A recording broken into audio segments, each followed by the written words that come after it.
Sebagaimana yang kita ketahui bahwa Nabi Harun alaihissalam adalah saudara daripada Nabi Musa alaihissalam.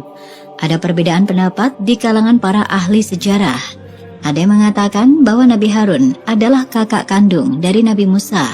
Ada juga yang berpendapat bahwa Nabi Harun adalah kakak sepupu dari Nabi Musa, karena ayah beliau yang bernama Amron merupakan kakak dari Imron yang merupakan ayah Nabi Musa alaihissalam.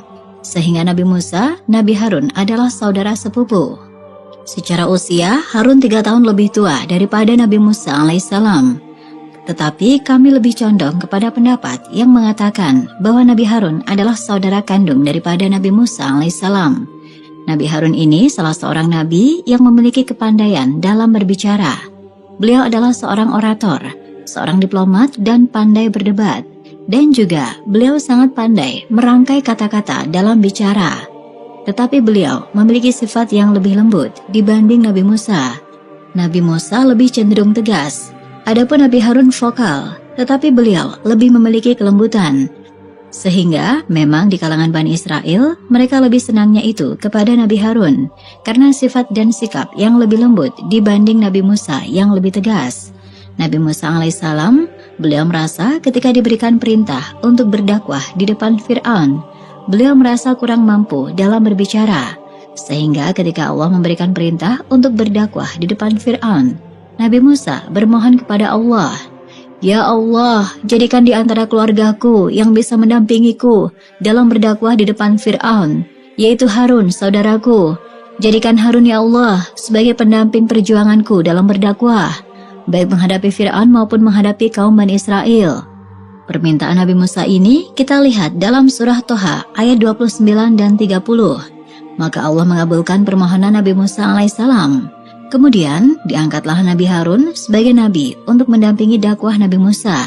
Karena dalam sejarah memang Nabi Musa ini beliau tegas, tapi kurang lugas dalam berbicara. Nabi Musa agak kurang jelas berbicaranya. Bahasa kita itu cadel, jadi kurang jelas bicara karena memang lidah beliau itu ada kelainan. Karena ketika beliau masih bayi, dan cerita ini masyhur, beliau pernah memakan bara api.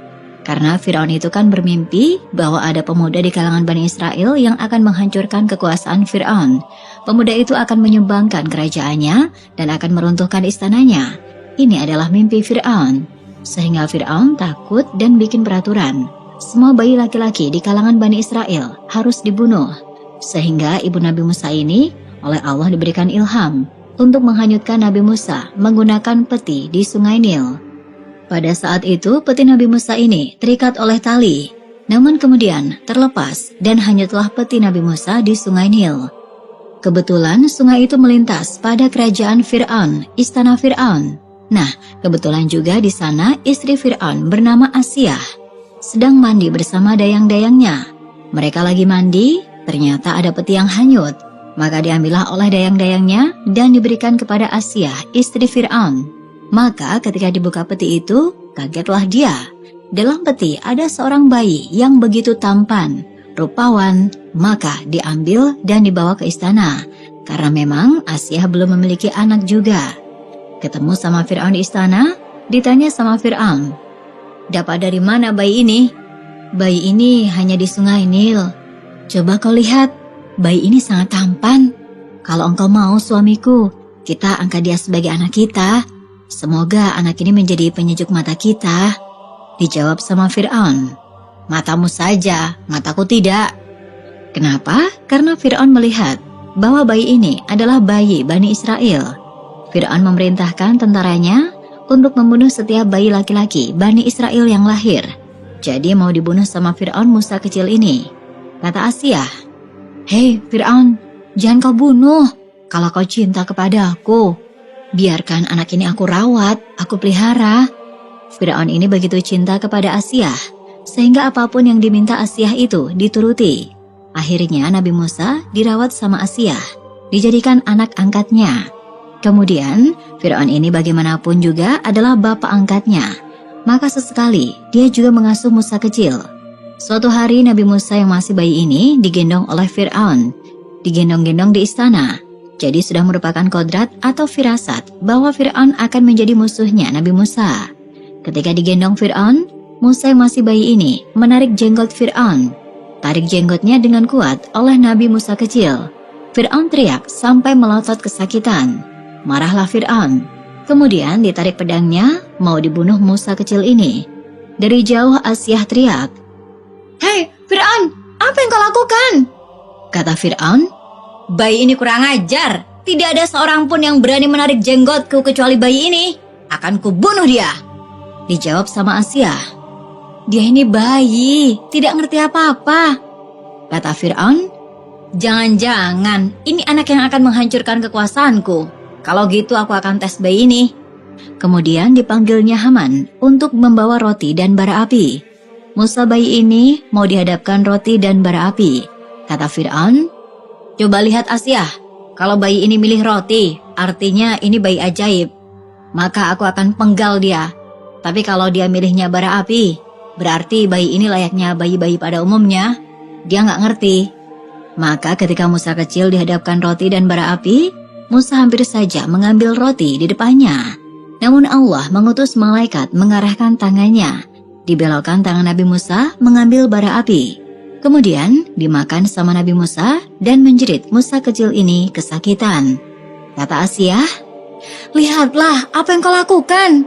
Dia ini bayi pada umumnya. Dia tidak ngerti. Kalau dia ngerti, harusnya roti yang dia pilih. Ini malah bara api." Dari sini redalah amarah Fir'aun. Semenjak saat itu lidah Nabi Musa itu cacat, sehingga ngomongnya itu pelo, kurang jelas, sehingga beliau bermohon kepada Allah, "Ya Allah, jadikanlah Harun sebagai pendampingku. Kalau engkau mewajibkan aku untuk berdakwah di hadapan Fir'aun, jadikan dia sebagai juru bicaraku." Maka dipenuhilah permintaan Nabi Musa. Jadilah Nabi Harun sebagai nabi dan rasul pendamping Nabi Musa alaihissalam. Ada satu kejadian yang menyebabkan Nabi Harun dan Nabi Musa sempat bersitegang. Bukan cekcok ya, hanya bersitegang. Suatu hari selepas mereka menyeberangi Laut Merah, selama dari Fir'aun, Fir'aun sudah mati. Maka Nabi Musa alaihissalam mendapatkan panggilan suci untuk pergi ke Bukit Tursina dalam rangka menerima wahyu dari Allah. Kata Nabi Musa, "Wahai Harun, aku titip kaumku Bani Israel kepadamu. Aku dipanggil oleh Allah di Bukit Tursina untuk menerima wahyu. Jadi tolong Harun, selama 40 hari ini, tolong kau jaga Bani Israel. Jangan sampai dia murtad ketika aku tinggalkan mereka." Dari awal Nabi Musa ini udah cemas sama Bani Israel. Kata Harun, "Insya Allah Musa, aku akan menjaga mereka, membimbing mereka, selama engkau tidak ada di samping mereka." Maka berangkatlah Nabi Musa menuju Bukit Tursina. Nah, di kalangan Bani Israel ini ada seorang munafik yang bernama Samiri. Samiri ini pengikut Nabi Musa, tapi munafik. Dia ini hanya pura-pura beriman kepada Musa, tapi dalam hatinya dia tetap meyakini keyakinan nenek moyang mereka.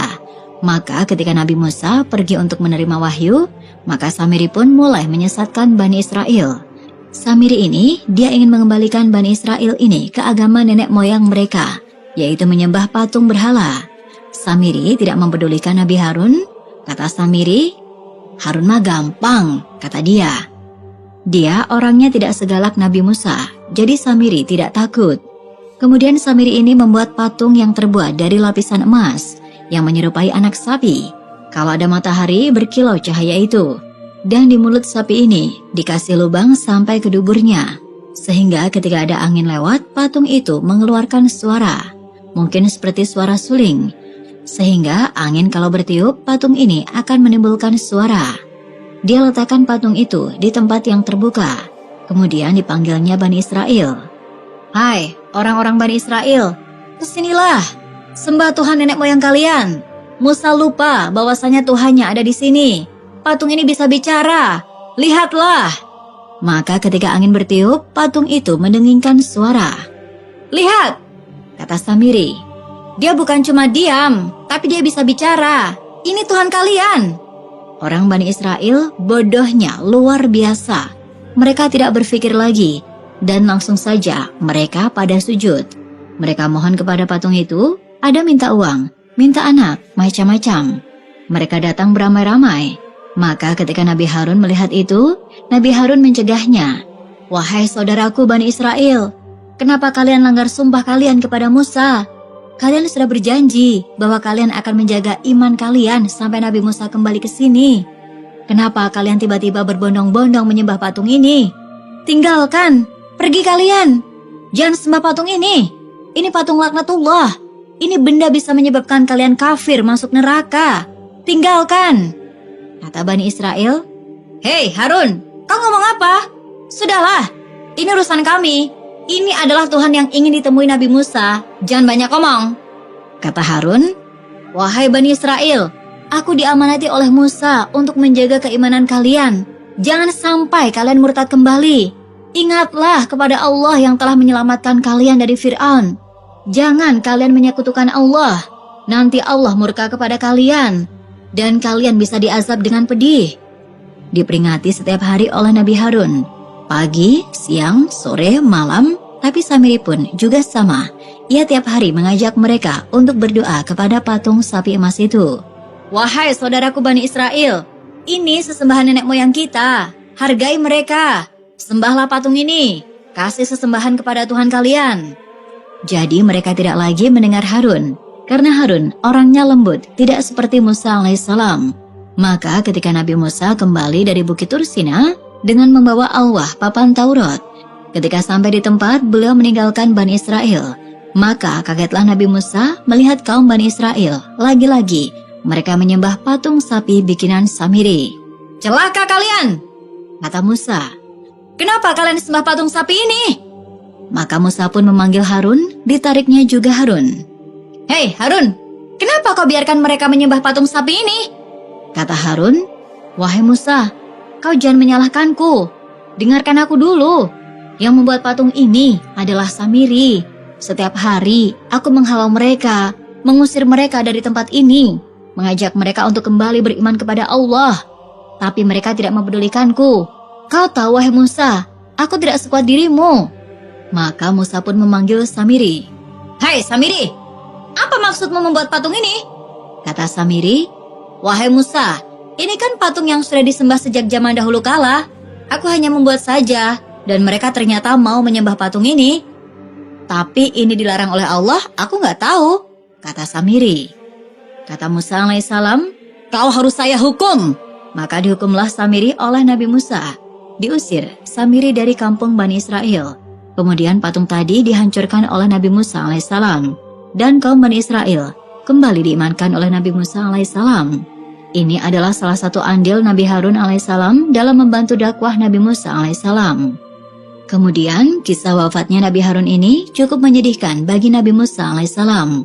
Tentu Nabi Musa tidak punya pendamping lagi selain dari Nabi Harun alaihissalam. Kemudian ada kisah lagi bahwasanya beliau Nabi Harun ini punya jubah ajaib, jubah yang sangat dahsyat. Ini adalah riwayat Israiliyat yang tidak ada sanad hadisnya. Katanya, kalau Nabi Harun memakai jubah ini, maka malaikat Israel tidak berani mendekat untuk mengambil nyawanya. Tapi kalau dilepas jubah itu, maka Israel bisa datang mengambil nyawanya Nabi Harun alaihissalam. Jadi kemanapun Harun pergi, Harun ini selalu menggunakan jubah ajaib itu. Jubahnya tidak pernah dilepas. Ibadah dipakai, pergi dipakai, ke pasar dipakai, bahkan sampai tidur dan mandi pun dipakai. Nabi Harun khawatir kalau dilepas jubah itu, Israel akan datang dan mencabut nyawanya. Tentu ini adalah riwayat Israiliyat yang tidak bisa kita percaya. Suatu hari malaikat Jibril datang menemui Nabi Musa. Wahai Musa, sesungguhnya saat-saat kematian saudaramu telah tiba waktunya. Maksudnya Harun. Maka ajaklah Harun ke satu tempat dan suruhlah dia untuk melepas jubahnya. Sedihlah Nabi Musa bahwa sebentar lagi beliau akan kehilangan partner dakwahnya, juga sekaligus abangnya. Kemudian pagi harinya Musa mengajak Harun ke suatu tempat. Wahai Harun, ayo ikut aku. Kita pergi ke satu bukit yang dimana tempat itu ada singgasana yang indah dan juga ada kolam pemandiannya. Allah memerintahkan aku untuk mengajakmu. Baiklah Musa. Maka pergilah Harun dan Musa alaihissalam. Sesampainya di sana, ketika melihat kolam pemandian yang indah, maka Musa pun masuk ke kolam itu. Mandi Nabi Musa. Selesai mandi, Musa menyuruh Harun untuk mandi di kolam tersebut. Cobalah Harun, kau mandi di sini. Airnya sungguh menyegarkan. Maka Harun pun hendak mandi di kolam itu, namun Harun tak mau melepas jubahnya. Kata Musa, wahai Harun, lepaskanlah jubahmu ketika engkau hendak mandi. Tidak Musa, aku akan mandi dengan jubah ini. Aku khawatir, ucap Harun. Khawatir kenapa? Kata Musa. Kalau jubah ini aku lepas, Israel akan datang mencabut ruhku. Hai Harun, kenapa kau jadi penakut begitu? Kau dihidupkan oleh Allah, kau pun akan dimatikan oleh Allah. Hidupku, matimu, di tangan Allah, bukan di tangan jubah ini. Jangan engkau takut mati, wahai Harun. Lepas saja jubah ini. Kau mandi, aku tunggu di luar. Baiklah, kata Nabi Harun.